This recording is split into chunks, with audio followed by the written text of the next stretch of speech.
ಈ ಭೂಮಿಯ ಮೇಲೆ ಜೈವಿಕ ಸಮತೋಲನವನ್ನು ಕಾಪಾಡುವುದರಲ್ಲಿ ಹಾವುಗಳ ಪಾತ್ರ ತುಂಬಾನೇ ಮುಖ್ಯವಾಗಿರುತ್ತೆ.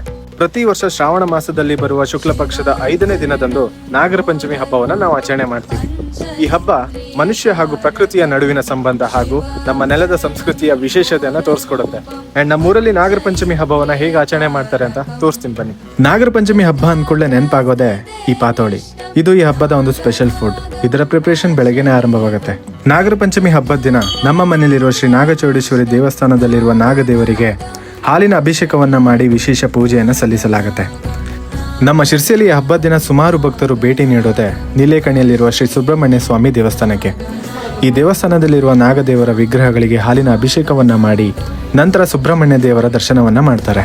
ನಾಗರ ಪಂಚಮಿಯಂದು ನಾಗದೇವತೆಯನ್ನು ಪೂಜಿಸುವುದರಿಂದ ಮನೆಯಲ್ಲಿ ಸುಖ, ಶಾಂತಿ, ಸಮೃದ್ಧಿ ನೆಲೆಸುತ್ತದೆ ಎಂದು ನಂಬಲಾಗುತ್ತೆ.